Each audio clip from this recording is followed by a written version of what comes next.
Look, I'm not here to tell you that one decision may be good for everybody. For instance, for some, college is good. You know, it works for them. So for some, it's military, intern, backpacking and traveling. But today, I'm going to make a case to you on why this may be an option. And I'm going to explain to three different audiences. One is a 13, 14-year-old kid who doesn't really know what they want to do. And they've always kind of thought maybe military. I'm going to give you some points on why you're going to have a lot of benefits of joining the military. The other one's going to be an 18-year-old kid now becoming an adult. You're graduating high school, you already did, you're looking at possibly military, and it's the parent.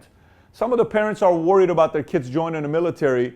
I'll make the case to all three, and then you make the decision at the end what you want to do. Because for me, I will never forget, I was 14 years old the first time I thought about military, because a guy named Jesus Guerrera came up to me in Glendale, and he said, hey, you ought to consider joining the military. And I got some options. I laughed at him. I said, I'll never join the Army. 4 years later, I went to him and he recruited me. So you never know the story, but I hope this makes an impact on the way you look at military. Okay. So by the way, if you haven't yet subscribed to the channel, please do so. And if you got any comments, thoughts, questions throughout the entire episode, comment on the bottom. Number one reason why I think joining the military will give you benefits that you will not have in college is classroom style teaching versus real life. In college, it's a lot of classroom. Somebody talks from up there and you sit there and you take notes and you're learning to your best abilities. But we know the best way we learn is hands-on. It's somebody working there with me. It's somebody show me, here's how you do it. Look how I do it, and then you do it. Look how I do it, and then you do it. My kids go to a private school. Yesterday we had a parent-teacher conference type of thing. I went to it last night. And one of the things they believe in, which is the reason why I like the school, is they believe kids learn more by playing, by building, by doing instead of lecturing. I think college sometimes it's way too much lecturing and there isn't somebody getting there and showing to them how to do it. Now, if there is a college you're going to that does do that, more power to them, but most colleges, it's more classroom style. Number two, problem solving on the go. I don't know if you learn problem solving on the go in college. I do know you're going to learn it in the military all the time. I mean, I can't tell you how many times we'd be in, the back 40 or we're working in the fields and something would come up and you don't have a long time to be thinking about it. You got to figure out a way to solve it right there. So, hey, John, what are we going to do? Let's do this. Okay, great. Give me that. Let's grab this. You had to go on the go. So it created your brain to be able to constantly think about problem solving on the go. And by the way, one of the things you'll realize, Valuetainment, I talk about one subject mainly, which is entrepreneurship, and everything kind of, is around entrepreneurship. You will see a lot of these things that you learn in the military will help somebody who wants to one day run a business. Number three, teamwork. They don't teach you teamwork in college. Honestly, think about it. They do not teach you teamwork in college. Maybe a couple group projects you do, but there's not really emphasis on teamwork. Do you realize, I would tell you everything we did in the military was all teamwork. Everything. We did it from boot camp to AIT, to being at the 101st Airborne Division Air Assault, to breakfast chow, to running, to exercising, to working, to projects, to everything was teamwork. Everything was you have a buddy. Everything was you have somebody. You got to have their back. They have your back. Everything they taught you was about teamwork. And one of the things I will tell you, that's the toughest things any CEO, leader, parent, coach, the toughest thing anyone struggles with is to create an environment where everybody's working together as a team. I've been running a business for a long time, and I'm going to tell you something here. One of the things I missed from the military when I got out was the camaraderie of how it was to build a team. And I told myself, whatever I do, wherever I work, I'm always going to bring that to it. When I worked at Bally's, it was absolute teamwork. When we kicked every other gym's butt, it was teamwork. When I went into sales, it was teamwork. When I was running a company, it was teamwork. When it's running a family, everything to me is stemmed from teamwork. College is too much about you. Military was about team. We can do something big together. Number four, diversity. So I'm from Iran, okay? So I joined the military and I go to a boot camp. I'm in South Carolina and there's people that are from South Dakota, North Dakota, Mississippi. You got Arkansas. You got people from Oklahoma, people from Montana. They have never met a Middle Eastern before, right? And I didn't know anybody from New York or Miami or Chicago or all these other places.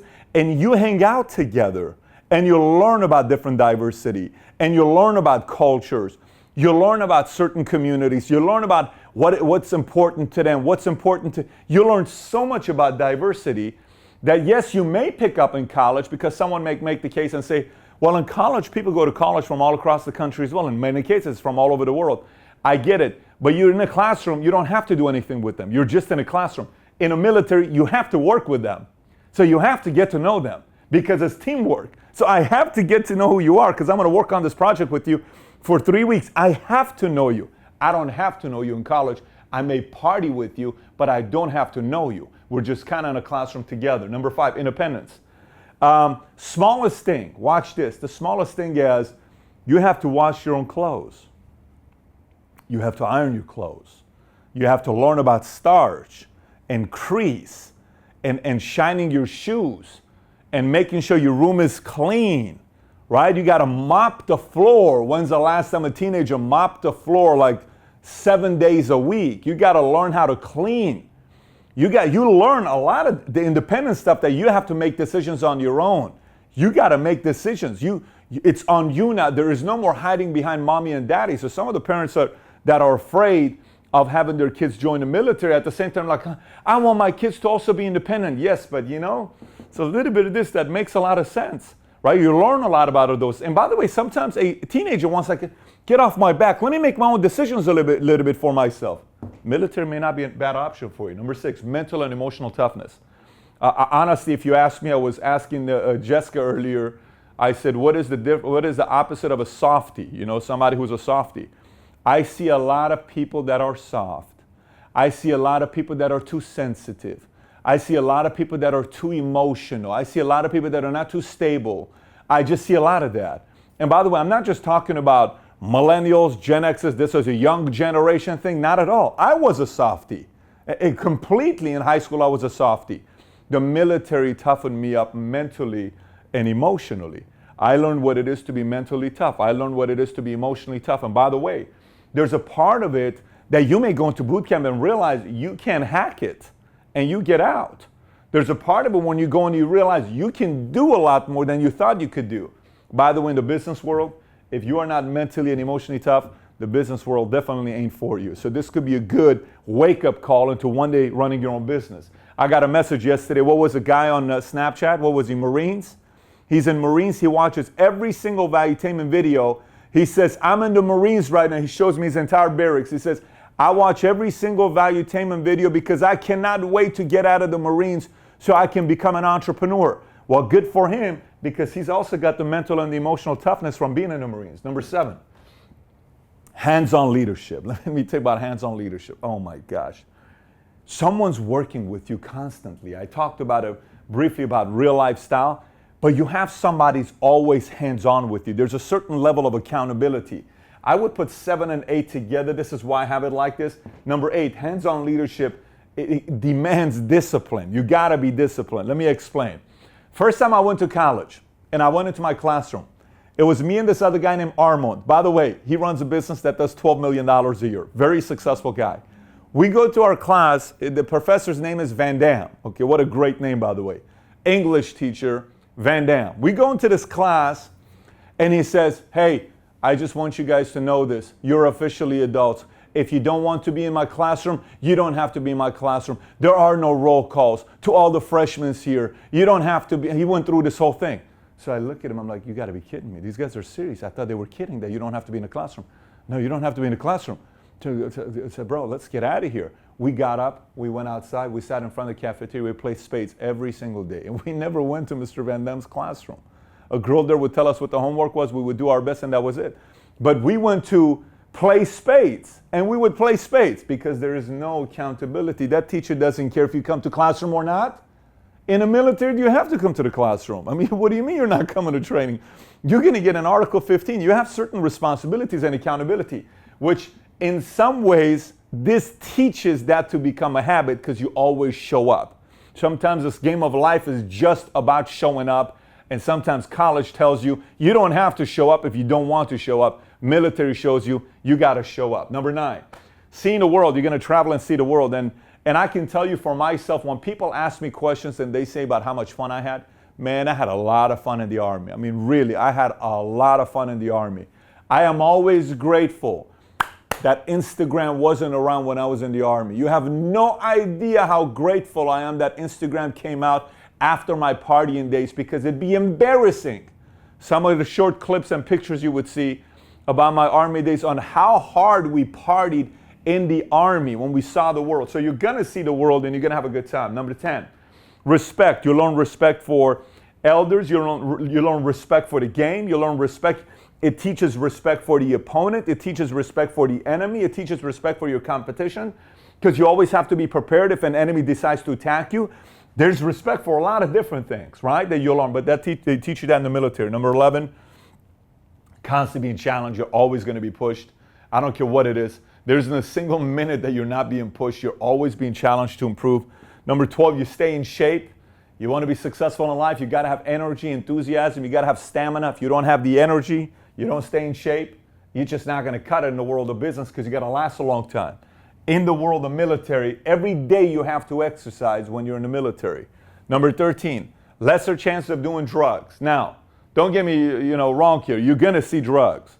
I saw a lot of drugs. One night I'm doing guard duty and I'm going to one of my guys' rooms. He had a mountain of nose candy on his table. And you know what nose candy is? Cocaine, right?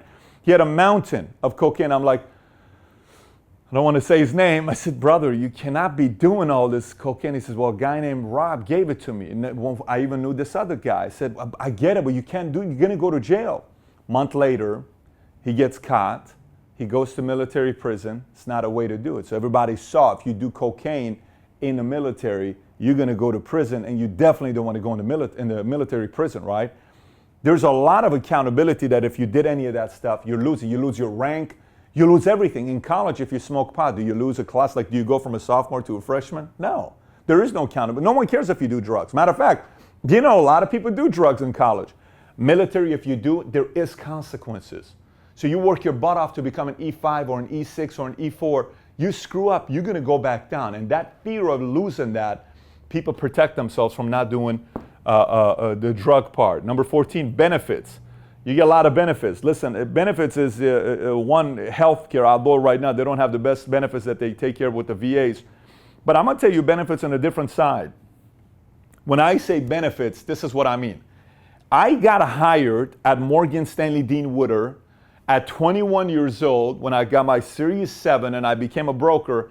I got hired because the guy who hired me, a man named Dave Kirby, liked the fact that I had a military background. That's why he hired me. He saw my resume. He says, you have any college experience? I said, a little bit. I went to Santa Monica Community College and Glendale Community College, but that's all I got. He says, do you have a 4-year or 2-year? I don't. It was me and another girl who graduated in Berkeley. She did a 4-year program in 2.5 years. Genius girl. Says, but you were in the military, right? They teach you discipline and hard work in the military. Yes, I like that. You'll have the job as well. Both of us were hired. She was college, I was military. We both were hired. The benefits on the resume being in the military helps you to do a lot of other things in your career. I like when I'm hiring somebody, if they have military background, I know their skin is thick, they're not soft, they're not weak, they're willing to work hard, they're disciplined, they know what it is to work like a team. I know that, so I like that on resumes, and I like working. Matter of fact, the top earners that I work with, the best salespeople in our company, he has military experience. He was in the Marines for 8 years. He did 3 tours in Afghanistan, all these other places. He's tough. He's great at bringing everybody together. I like that part, right? I don't have to call this person out knowing he's going to get sensitive, upset at me because he comes from that world. Then you have college paid for. It's crazy. You go to if you go to college, you don't necessarily learn discipline. But if you go to military, you can go to college at the same time. There was a lot of guys that were in the unit with me. Military endorses you to go to college. They want you to go to college. They don't mind if you have classrooms at night. There was a lot of guys that got their 4-year degrees when they were in there for 4 years as well at the same time. So you can get your bachelor's when you're in there, get all these other benefits, and still get your college degree while you're in the military. They're going to give you scholarships for that as well. And last but not least, it's the obvious one. You're going to work hard. You will definitely work hard. I mean, I can tell you, I never thought I could work 36 hours straight until I did. You're going to, without coffee, without anything, just water, you're going to work hard. You're going to push that limit where you hit. And when you hit that limit, you know what you start realizing afterwards? When you go to another company or wherever and you want to move up in a company, there's one thing you're not afraid of. You are not afraid of outworking anybody, because nothing's going to be more work than the work you do in the military. Nothing is. There's not a single job you'll ever do that'll be more work than the military. It's just not going to be. Not going to be. So that'll give you an edge as well in the military of learning how to work hard. So these are 16 points. By the way, somebody can come and do a video and saying 16 reasons why you ought to join the college instead of military, and they can give their arguments. And there probably is going to be some valid arguments there as well. But I'm just telling you, right now, I would say for every 20 that goes to college, only a couple go to the military. There's a lot of benefits of getting involved in the military. So if you have any questions, thoughts, comments, comment on the bottom. And if you haven't yet subscribed to this channel, click here to subscribe to the channel. Take care, everybody. Bye-bye.